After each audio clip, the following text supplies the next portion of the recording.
This is about 5.2 kilograms worth of silverside. In one piece, we have sourced it from a new supplier because our Jimmy closed shop at the end of December. He supplied us our New Year's meat and then he set sail into the yonder distance, closing his shop and going on retirement. Anyway, this is my update on Biltong. How to make it, how to simply make it. I'm going to put the card here to the first, how to make Biltong. Easy method. I've improved my recipe over time. There it is, more or less in all its glory. I now have a spice grinder because the whole coriander and the peppercorns and also the chili and the cloves I grind. I roast and grind. Coarse salt, sea salt. I have found that this particular brand works great. Alright, so now you've seen most of the secret ingredients too. There you go, there's my measure. And this is smoked paprika, which I also include. You can see there, whole coriander, ground coriander, salt, whole black pepper, smoked paprika, garlic flakes, cloves, these sort of granular type, not garlic flakes, not cloves, whole cloves, which I crush, and then also chili flakes. You can add whatever you want to for your flavoring.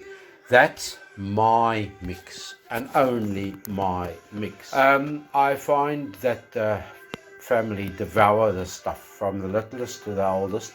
They all love it.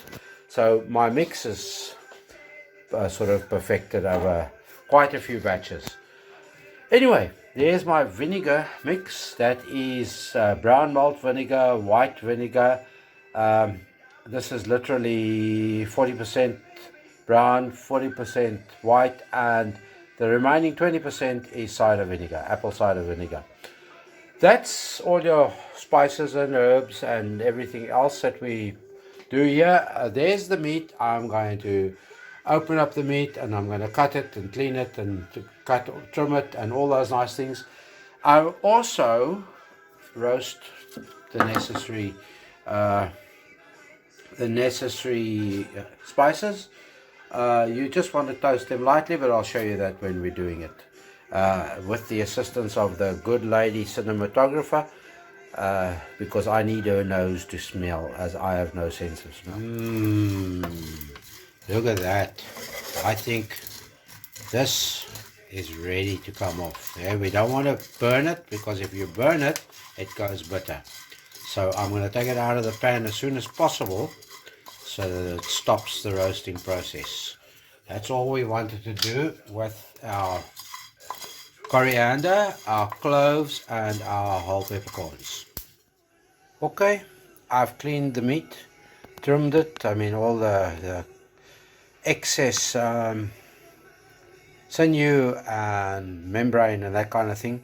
Cut it into strips. And I'm now doing the fun part of blitzing the peppercorns and the coriander, and that's what it looks like when it comes out of the little blitzer. And I'll add the other bits and pieces in here, and I'll show you what it looks like after it comes out of the grinder. Now I have to mention something here. This is my coffee grinder too, coffee and spice grinder.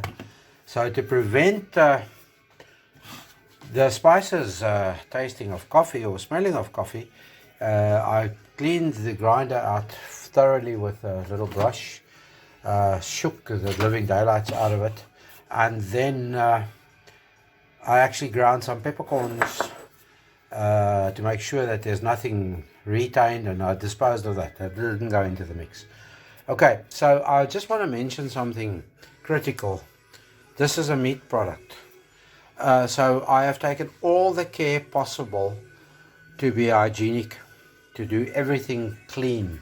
The bowl has been sanitized and rinsed. The meat My hands are clean. My hands are repeatedly washed all the time in every step of the way. The vinegar will act as a preservative. So will the salt act as a preservative. And the beauty of coriander, it is a fact that it is an antiseptic.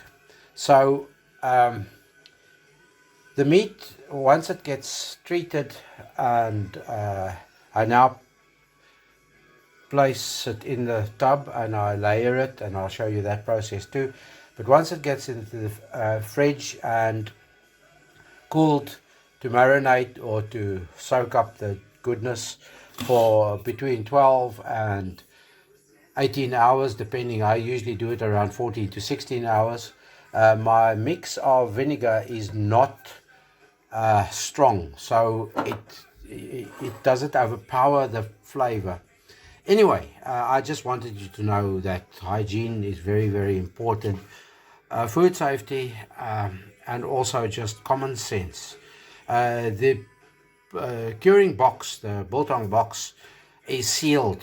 So I also, the way I constructed it, no insects can get in there. If they can get in there with the lid is closed and the fan is running, then I'll give you a kilogram of this Biltong once it's cured, free of charge. I'll post it to you if I can ever find chocho in there. No chochos. Okay, I'm going to stop waffling and I'm going to continue with the spice mix. Okay, there's our spice mix.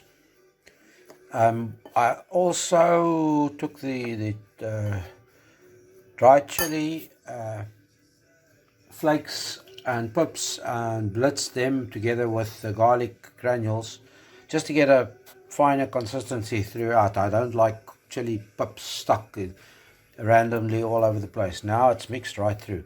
Now I want to compare it with a previous batch that I made. There we go. The coriander seeds are a little bit larger there. I didn't blitz them as fine. No, I lie. I did that in the mortar and pestle. These are in the grinder. So you can see the color slightly different. I put less paprika in here. I don't like the red color there. So what I do, I will note too that I do use my mix. I won't mix these two now, but I'll add what's left over here to that. And I keep this because when I braai, barbecue, call it what you want to, I use this for lamb and steak marinade purposes, spice. It's a nice braai spice mix too. You'll also note there's no sugar in here, no saltpeter.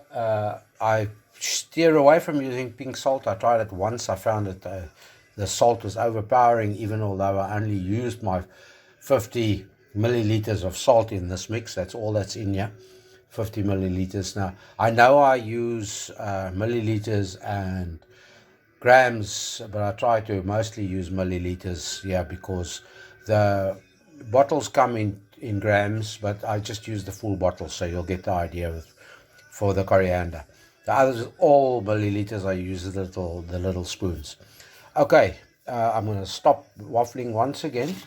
But I want to tell you a little tale while I lay this in. So I'll have to go and get a good lady self-cinematographer to come and assist while I lay in the meat. Okay, so I've already done the bottom layer. You first spray a bit of vinegar in. Now before I started doing this spraying of the vinegar, I gave the bottle a good shake. Then you do the spices.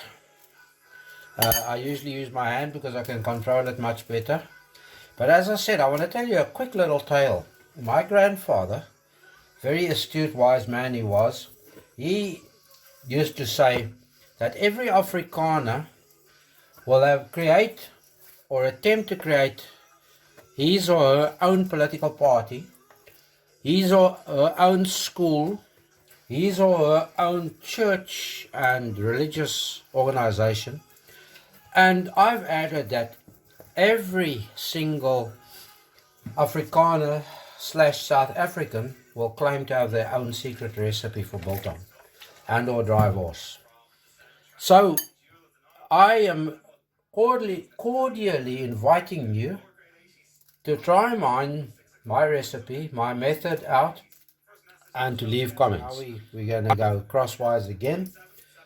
But what I'm trying to say is we do not start World War III because you disagree with me about my methods, about my recipe, about how I cut the meat, how I blitz my spices, because that won't be fair. I've done, this must be about our 10th batch that I'm doing at the moment, and they've got better and better and better over time because I've taken care to make sure that I document everything properly. And it's not just, most of my cooking is usually just add a bit of this, add a bit of that. This is not. This is very precise. As you can see from my recipe, I try and stick as closely as possible to that. And there we go. I'm not going to say much more apart from the fact that I will give this a layer of vinegar, give it more spices, and it goes into the fridge. It's now 2:30 of a Sunday, the 18th. So it must be by lunchtime tomorrow. I would like to hang this in the box, and I will explain the process in the box as well and show you the box. But that needs cleaning and sprucing up before we hang this in. What I'll include here quickly, this seals properly. I'll give that a rinse. It seals properly, and I do flip the biltong in the fridge on the occasion. So for now, I say thank you for me boring the pants off of you so far. Thanks for watching. I'll show you the rest of the process after this, but maybe take an intermission. Intermission time, bling, blong, blong, blong, bling, blong, intermission. Fresh brew time. Okay? Okay, so this is my biltong box, my biltong box number 2. This is filter material which I've used. The fan is behind that, so there can be no ingress. On the opposite side of the box where the light is, on that side, I have filter material there too, and a grill to act as a filter for incoming air. Speed fan. Okay, let's try it once more.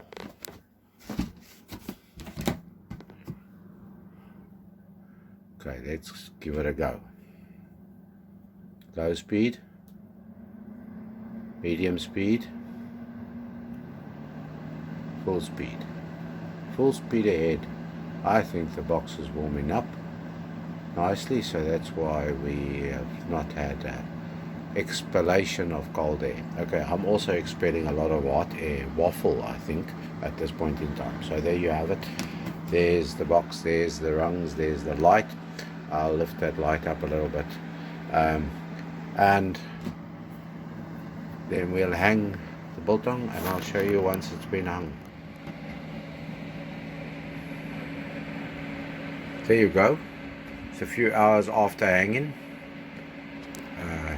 All is looking well, as it would look well at this point in time, but we'll be back tomorrow morning at some point in time just to make sure that there's no signs of trouble. Mold is the big problem with biltong, but we've done all of the necessary cleanliness and hygiene bits and pieces, so we trust there will be no issues. Wait for the update. Okay, this is day 2, about 24 hours. It's not quite there yet. Look at it, it's looking delectably delicious already. I've got to make a bit of space because I need to hang a few pieces of bought boerewors, store-bought, not made by yours truly, for a trial for the daughter. She wants to trial to see if we can use the bought boerewors to turn it into dry wars. Okay, I'll hang that and then you'll see that on the next episode. Right, fun, big fun. Okay, I'm gonna try to get the phone going down. There you go. Nice. close-ups. This is the 48-hour update. All is looking very, very well. No, absolutely no signs of problems. I have checked this store-bought boerewors to see if it is okay. It looks fine. It looks like it may need a few more days to go to, and I'm going to confess that I've had a little taster and it all tastes very, very well. There we go. Lid back on. And you'll have to wait for the next update. There you have it. 4 days later, aka 96 hours, and I believe we can start eating on some of this. I mean, look at that for a piece of biltong. Isn't that beautiful? No, that is not. That funny shine got me there too. That is reflection. It is not. I also got a bit of a panic there, thinking it was mold, but it's not. Beautiful piece of biltong. Great. I'm looking forward to tucking in. I'll show you the carved results, and I'll hopefully show you the little darlings sampling and enjoying some. We'll take some over to them at some point in time. There you go. The product of a bit of fun and games. The lovely product. Well, there you have it. The final bit of biltong. I actually almost forgot to do this final wrap up bit because we've been eating and we've been having visitors and I had visitors, and so this was the last piece. I had to get it out of the biltong box to prevent any chances of mold forming. I've cut it up to section it in the last few people in the house so that they all get a section. Right, that's it. That's my second biltong video complete. I hope you enjoyed it, and I hope the recipe had some meaning to you, or you can find a tip or two that will help you if you want to make your own biltong. As per always, thanks for watching. Stay safe, stay free, and be happy. Bye. But I told you about, in the video over here, I told you about making space in the deep freeze because it was fresh lumps of meat that we scored on a special at one of the supermarkets for the next batch of that. So I won't steal the children's that. Oh, yeah, that looks divine. Oh, yeah, this is going right down my throat. Right, we'll talk again.